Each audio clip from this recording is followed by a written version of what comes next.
Now to Italy for a report on the strange epidemic that's hit the southern town of Naples.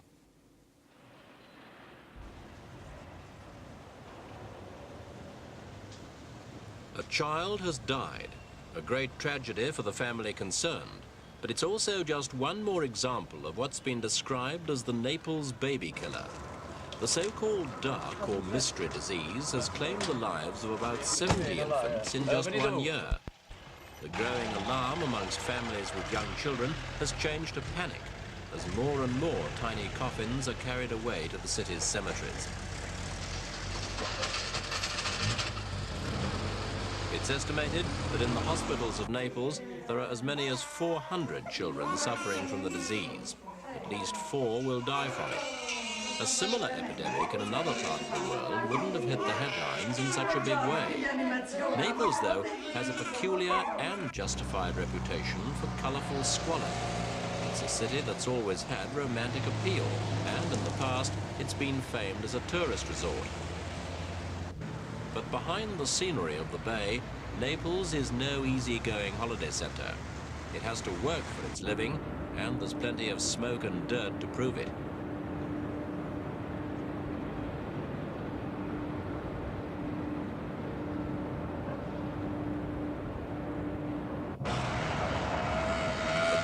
Facades of the buildings are a part of the charm of southern Italy portrayed in so many films. In fact, the most glamorous product of the Italian cinema, Sophia Loren, came from these back streets.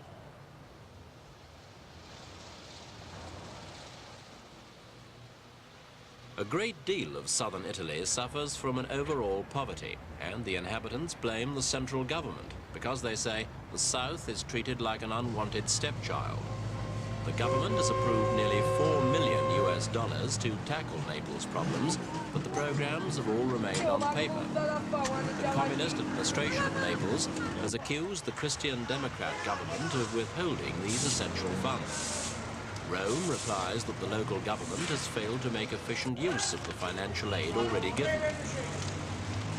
Naples has the highest unemployment rate of any major city in Europe, about 1/3 of the estimated workforce.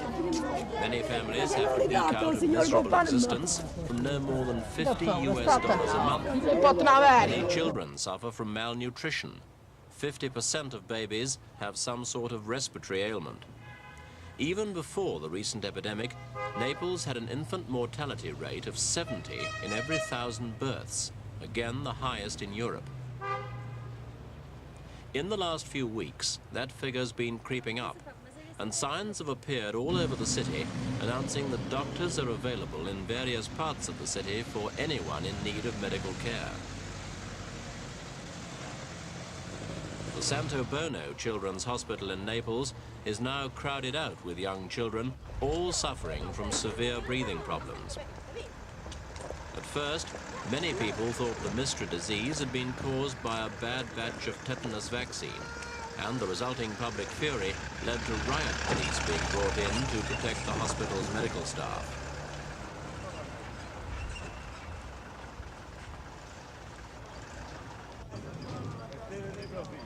Scenes such as these have been happening with increasing frequency. Half of the deaths attributed to the disease over the past year have occurred in the last month.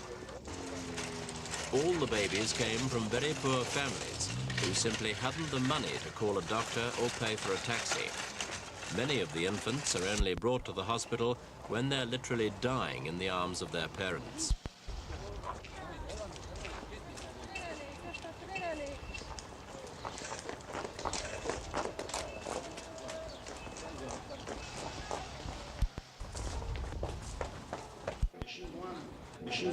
Often, children have been brought to the hospital at a very late stage because families are simply too scared to give their sick babies away, seeped in the deep-rooted belief that a baby is only safe with its mother. Another factor is the harmless nature of the first symptoms: a cold, a cough, a throat infection.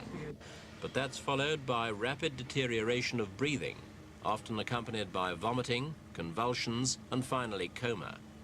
Death can occur only 4 days after the first symptoms are noticed. Although there were similar outbreaks last spring and October, the disease hadn't been identified. After the autopsies were performed, all that the experts could say was that the deaths had been caused by a respiratory virus. Some doctors disagreed, but the general consensus was that the killer, virus or not, is endemic to the slums of Naples. Children living in such conditions are much more prone to infection. It was only 3 weeks ago that one of Italy's foremost virologists was brought in to help resolve the controversy. Dr. Giulio Taro, a former colleague of the polio vaccine pioneer, is now head of the virology department at Naples' Cuttuneo Hospital. After running a series of tests, Taro announced that he diagnosed the cause of the infant deaths. Well, now we think is a very well-known respiratory infection. Is a disease caused by a virus which was isolated in the States over 20 years ago. And the name of the virus is respiratory syncytial virus. It means a virus which in tissue cultures makes the cells join together. Taro's conclusion was greeted with skepticism by the doctors who'd failed to come up with any definite answer over the past 11 months. Taro also created an uproar when he charged his fellow physicians with using inappropriate methods. Culture specimens had been taken during autopsies, and the virus fails to show up in such samples. Other specimens were frozen and sent to Rome for analysis. But the syncytial virus, or RSV as it's called, is deactivated by freezing, and therefore couldn't be detected in those instances. Taro had taken bedside cultures, and his results have now been confirmed by Professor Pocchiari during a meeting with 7 international virus experts. RSV is recognized as the commonest form of acute bronchiolitis. It occurs in many parts of the world. The virus will usually only cause death in babies up to 2 years old, especially those who are underfed and living in an insanitary environment, exactly the conditions found in Naples.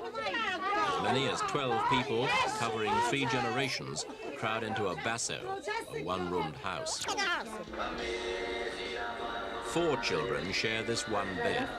The room's damp, dark, and an ideal breeding ground for infectious disease. Some dwellings serve as workshops for the cottage industries, which provide the main source of income for the Bassi families.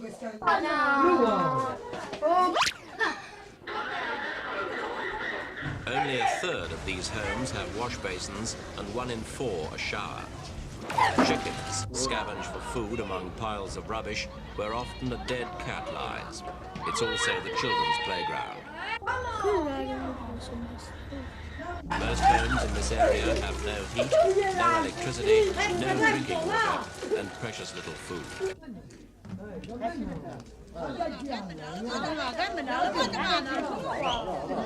There are 30,000 homes in Naples which don't even have indoor toilets, and nearly as many again are without running water. There are over 250,000 people living in these conditions, and it's estimated that at least $150 million are needed to start work on a major improvement scheme.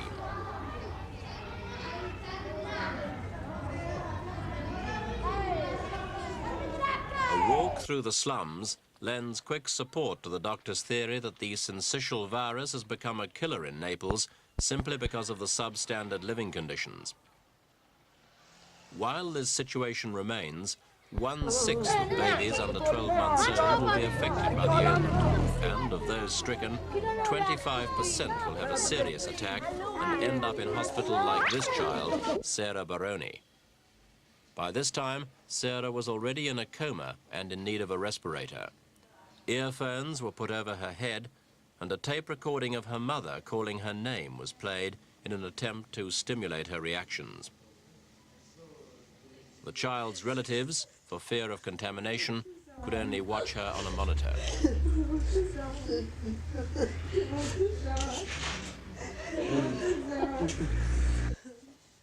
To date, there's no known cure for the disease. In the United States, a vaccine has now completed animal trials, and it's shortly to be used experimentally on a small group of children. But that's too late for infants like Sarah. She died the day after we filmed her. Others too will continue to die, and even when a vaccine is developed, it probably won't be an end to the story.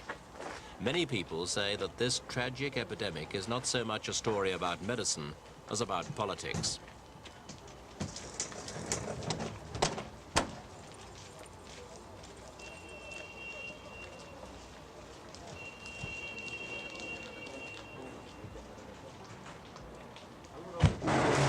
Naples has suffered killer epidemics before.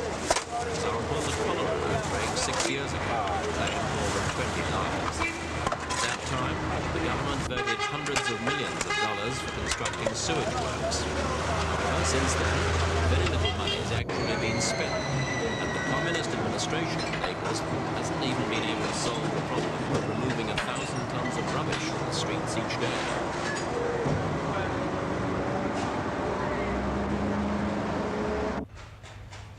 International medical experts began arriving in Naples last week.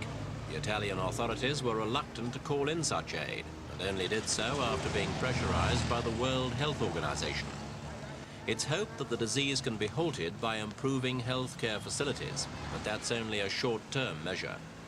Many people argue that what's needed is not more drugs or vaccinations, but an overall improvement in housing, welfare, and general sanitation. That's a job for the politicians, not for doctors. The best medical knowledge in the world by itself can't put an end to Naples' long history of epidemics. Officials say they're working out a drastic sanitation program, but that it will take time.